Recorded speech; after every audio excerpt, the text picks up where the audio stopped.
Olá, meus amigos. Estou passando por aqui para convidar vocês a uma reflexão. Eu acredito que o inventário será a letra morta na lei. Por quê? Está na lei, mas caiu em desuso.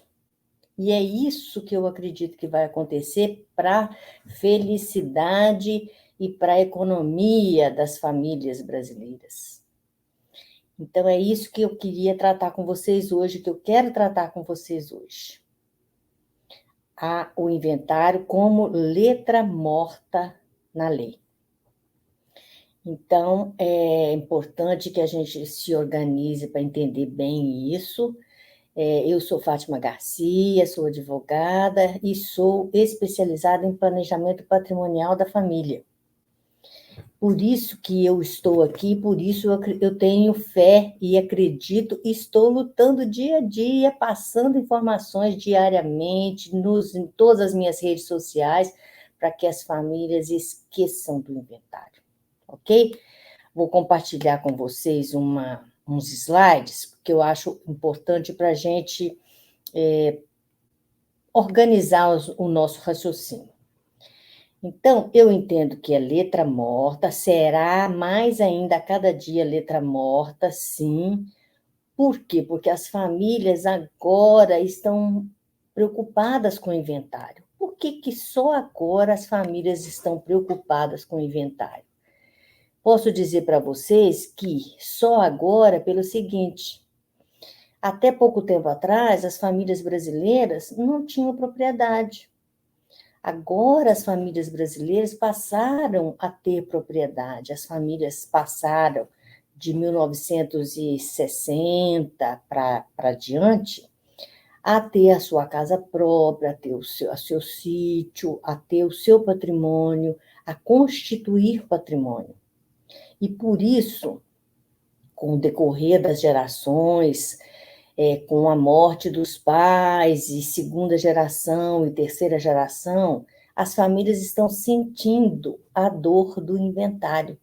E é doído mesmo, e é muito doído. Por quê? Porque a gente trabalha uma vida toda para deixar a família da gente com segurança, para deixar a família da gente estabilizada. E aí a gente adquire um patrimônio e perde esse patrimônio, muito grande a perda para a burocracia, só para a burocracia. Não é possível mais que isso continue e perdure no nosso país.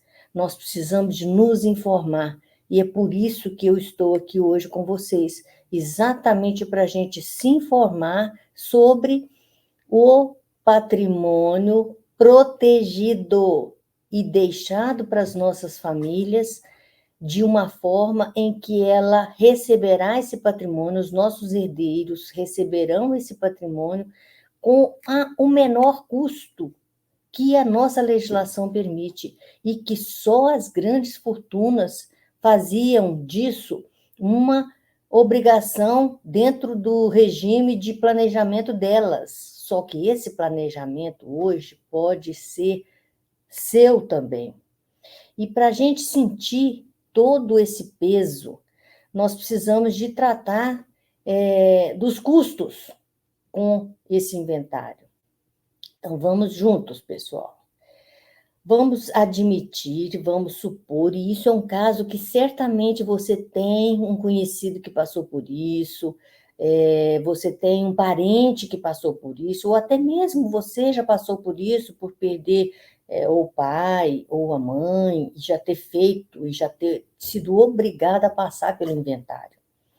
Então, vamos seguir o raciocínio para a gente entender perfeitamente esse tamanho de perda, essa proporção de perda. Então, vamos admitir que a gente tenha comprado um imóvel em 1996. A gente comprou uma casa por R$100 mil. Só que essa casa hoje, no mercado, ela está custando R$ 1 milhão. E R$ 1 milhão significa que teve R$ 900 mil de ganho de capital. E, na verdade, o inventário, ele tramita exatamente pelo valor de mercado. Então, o valor de mercado será realmente o valor em que amparará todos os atos do inventário. É sobre esse valor de mercado que haverá de ser calculado todos os passos que a gente precisa percorrer para concluir o inventário. Então, a gente precisa começar pelo recolhimento do imposto, que é aquele imposto de herança ou de doação, que é o ITCMD, o Imposto de Transmissão, Causa-Mortes e ou Doação. Esse imposto ele já chega no Brasil a 8%, mas vamos admitir que nesse estado onde a família está tendo que fazer o inventário, nesse estado o custo é de 7%, então nós teremos uma alíquota de R$ 70 mil para recolher, 7% sobre o valor de mercado. Nós teremos também que pagar o advogado. Um advogado num escritório bom, ele vai cobrar 10%, 12%, mas vamos supor que um advogado no início de carreira cobre 7%. Ele vai cobrar, então, R$ 70 mil. Você estará nas mãos de um advogado sem experiência, então o processo certamente vai demorar um pouco mais. Vamos ter também honorários não, despesas de cartório com a escritura do inventário. Precisa de ser feita uma escritura de inventário. Aquela escritura vai custar pelo menos R$ 5 mil.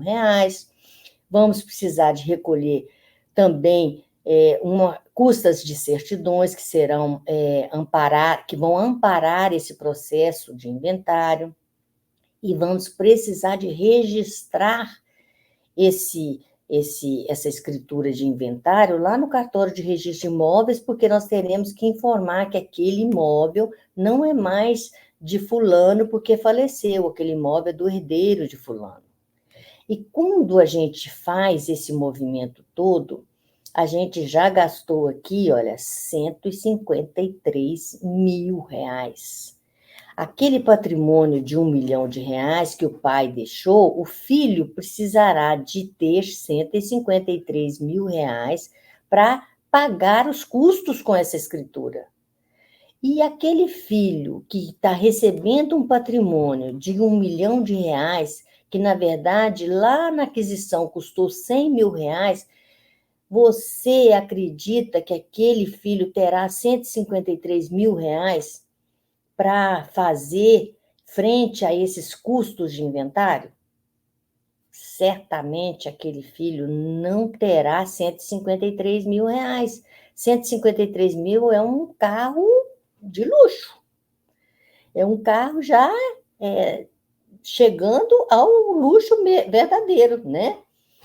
Então, nós estamos com uma família que constituiu um patrimônio, que comprou um patrimônio há muitos anos atrás, que aquele patrimônio hoje vale R$ 1 milhão, e que o filho certamente não terá 153 mil para fazer face a esse inventário.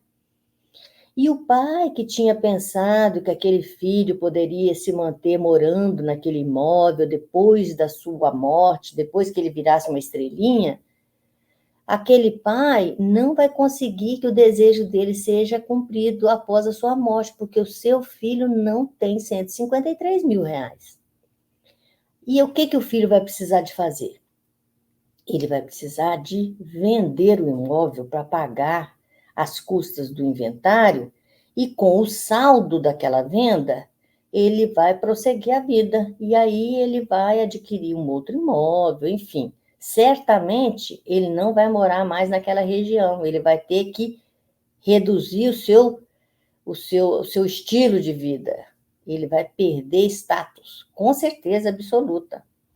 Por quê? Voltemos lá no nosso exemplo. Nós, então, temos um imóvel de R$ 1 milhão e uma despesa de R$ 153 mil. O que o filho vai ter que fazer? Ele vai precisar de vender o imóvel. quando ele coloca um imóvel à venda, porque ele precisa de valor para fazer face ao inventário, ele tem que reduzir o preço. Por quê? Porque as pessoas não gostam de adquirir imóvel em inventário, porque não sabe quando que aquele inventário vai ser concluído e quando aquele imóvel vai poder ser efetivamente transmitido para o novo proprietário, para aquele comprador. Então, aquele filho vai precisar dar um desconto. E, normalmente, o mercado exige pelo menos 20% de desconto naquele imóvel que está em inventário, exatamente por tudo isso que nós acabamos de dizer, e para incentivo daquele possível comprador, terá o filho que fazer essa venda com desconto. Então, o imóvel que custava 1 milhão, ele vai passar agora a custar 800 mil.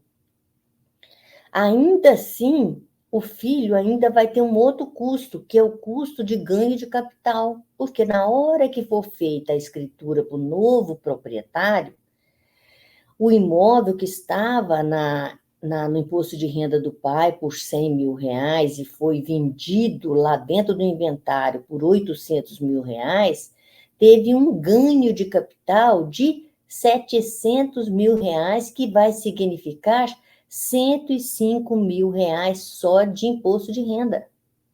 Então, além dos 153 mil reais, que é o custo do inventário, o filho ainda vai ter que pagar, a título de imposto de renda, mais 105 mil reais. O que vai sobrar para o filho? Num patrimônio de 1 milhão de reais, vai sobrar para o filho agora 542 mil reais. Ou seja, 50% praticamente, ele perdeu 45,8% de valor em relação a tudo que o pai deixou para ele. Por quê? Porque, na verdade, o pai não planejou e ele não tinha dinheiro e ele foi obrigado a fazer a venda do imóvel em condições vantajosas para o comprador. Perdeu 45,8%, gente. Essa perda é perda para quê? Para nada. É perda tão somente para fazer face à burocracia. Somente para isso. Então, a gente não pode permitir que isso aconteça. A gente precisa tomar providência. E o que é que a gente pode fazer? A gente pode fazer planejamento patrimonial.